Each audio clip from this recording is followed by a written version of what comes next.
Okay, Assalamualaikum dan salam sejahtera murid-murid. Jadi kita sambung pula yang seterusnya bab daya dan gerakan force and motion, tapi kita akan fokus dekat jangka masa detik ataupun ticker timer. Okay, so apakah itu jangka masa detik? What is ticker timer? Jadi kita tengok apakah kegunaan-kegunaan benda ni di dalam makmal dan juga bagaimana benda ni digunakan. Dan apakah tujuan jangka masa detik digunakan dalam contohnya makmal. Okay, jadi kita tengok. Okey, jadi kita pen. Okey, jadi jangka masa detik, ticker timer. So apakah itu jangka masa detik? Jangka masa detik ialah satu alat yang digunakan di makmal. So maksudnya kita guna di makmal lah, kebanyakannya di makmal untuk menentukan hal laju, okey, hal laju dan pecutan sesuatu objek yang bergerak. So maksudnya jangka masa detik ni kita guna di makmal. Yang pertama, satu kita guna untuk ukur hal laju dan kedua kita ukur pecutan. Okey, apa-apa objek yang bergerak. Okay, so through the activities conducted in laboratory, so kita tahu we will only use in the laboratory most of it. Okay, using the ticker timer we can determine the one is velocity, ni lah velocity laju, and also our acceleration. Okay, so acceleration pecutan adalah benda yang sama. Okay, moving object. So as long as an object is moving, no matter how the shape, no matter how small or big that object is, as long as it moves, we can use ticker timer to determine the velocity or the acceleration of an object. Jadi benda ni kita guna dekat makmal, kita boleh tengok hal laju, pecutan, apa-apa sahaja objek yang bergerak, besar ke kecil ke. Okay, jadi ni adalah ticker timer. Okay, ticker timer ataupun dalam bahasa Inggeris, bahasa Melayu, jangka masa detik. Okay, ticker timer, jangka masa detik. So ni adalah satu kertas lah. Okay, satu kertas. So contohnya kita ada satu objek yang bergerak. Okay, contohnya kita ada satu objek yang bergerak. So bila dia bergerak, dia akan ke sini contohnya. So inilah ticker timer tu, dia akan buat dia punya, dia akan buat titik-titik. Okay, so nanti kita akan belajar dengan lagi lanjut lah. Kita tengok dulu macam mana rupa ticker timer. Okay, kita tengok. So ni adalah ticker timer.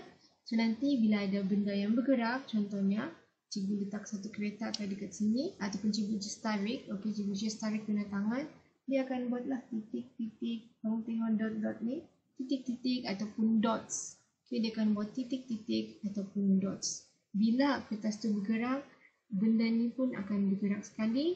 Dia akan bergerak ke bawah. So bila kertas tu bergerak ke sini, dia akan buatlah titik-titik-titik-titik dan juga titik. So ni adalah ticker timer.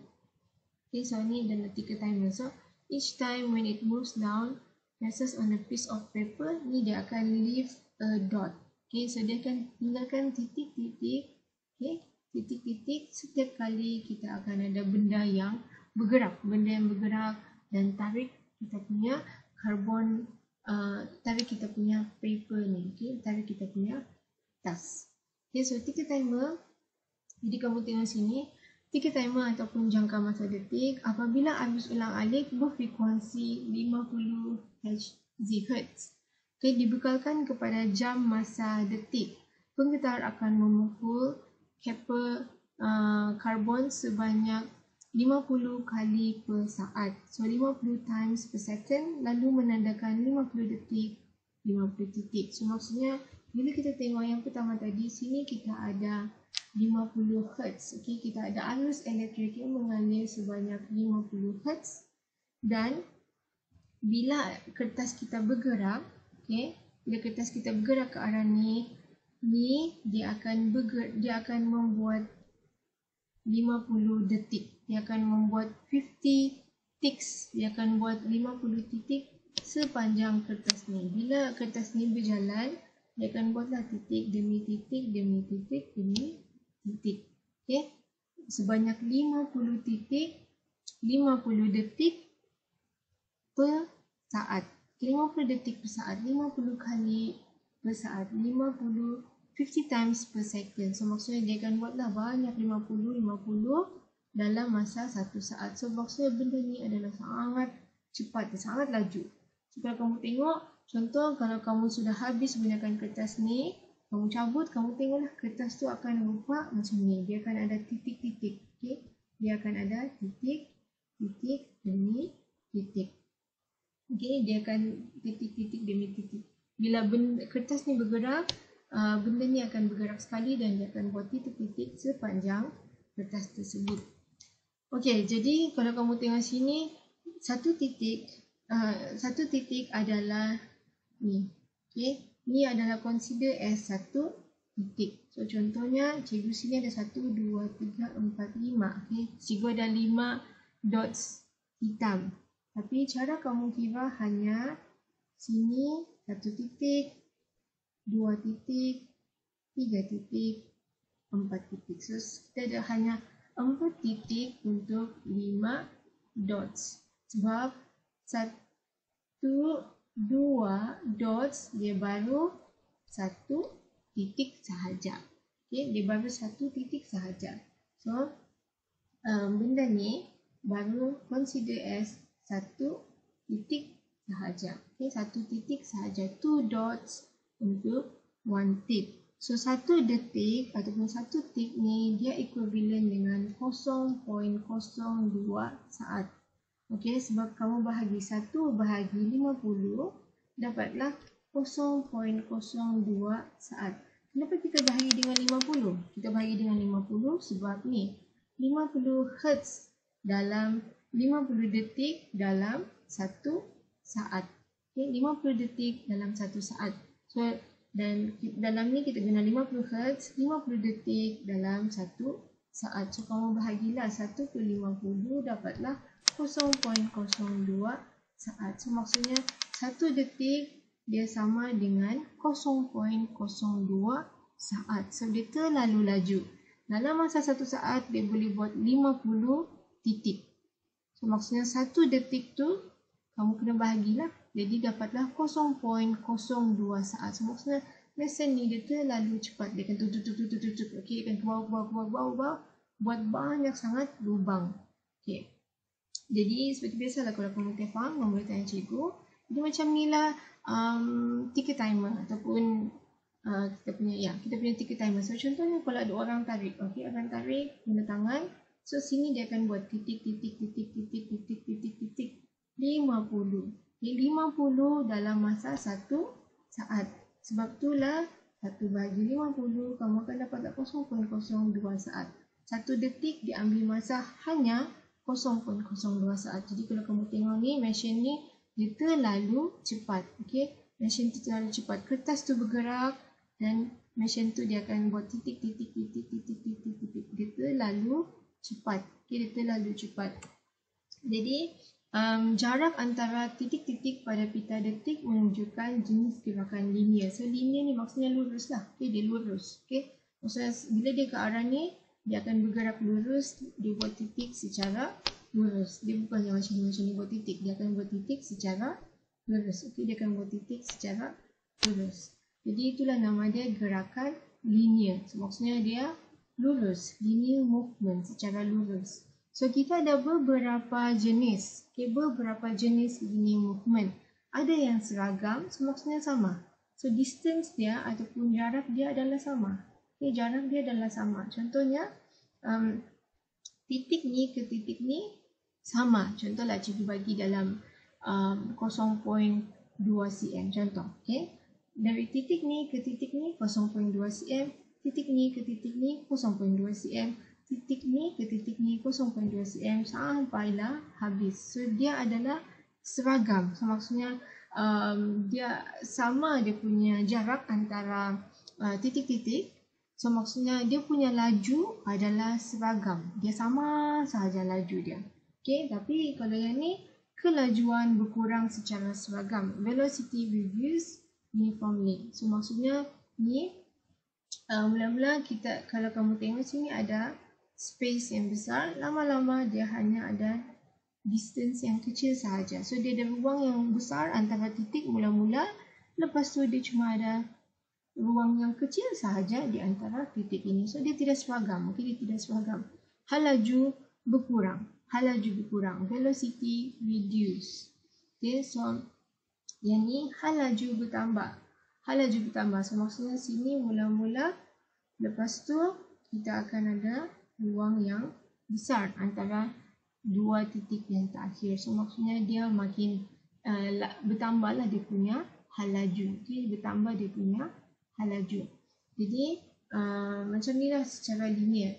Jenis-jenis yang kita boleh nampak titik-titik di ticker timer. These are all the patterns of dots that you can see on our machine ticker timer.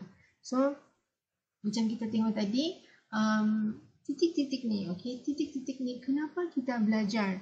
Kenapa kita belajar tentang hal laju seragam? Kenapa kita kena belajar dia punya kelajuan semua ni? Kenapa kita perlu ada ticker timer? Kenapa kita perlu ada ticker timer? Jadi kalau kita ada ticker timer ni dalam makmal, kalau dalam makmal ticker timer ni adalah untuk satu, kita boleh ukur masa, time. Kedua, kita boleh ukur sesaran, displacement. Dan yang ketiga, kita boleh ukur hal laju, velocity, dan juga pecutan, acceleration. Sebab itulah kita ada ticker timer. Kita ada ticker timer sebab kita ingin ukur masa, sesaran, hal laju, pecutan. Timer, displacement, velocity and acceleration inside our punya lab. Jadi kalau kita tengok dulu yang pertama, which is masa, time. So kita tahu tadi ada 50 detik dalam 1 saat kan? So 50 Hertz, kita ada 50 detik dalam masa 1 saat.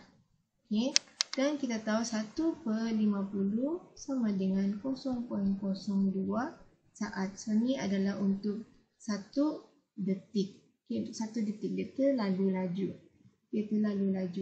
So ni kita sudah tahu dalam 1 detik kita hanya perlukan 0.02 saat untuk 1 detik.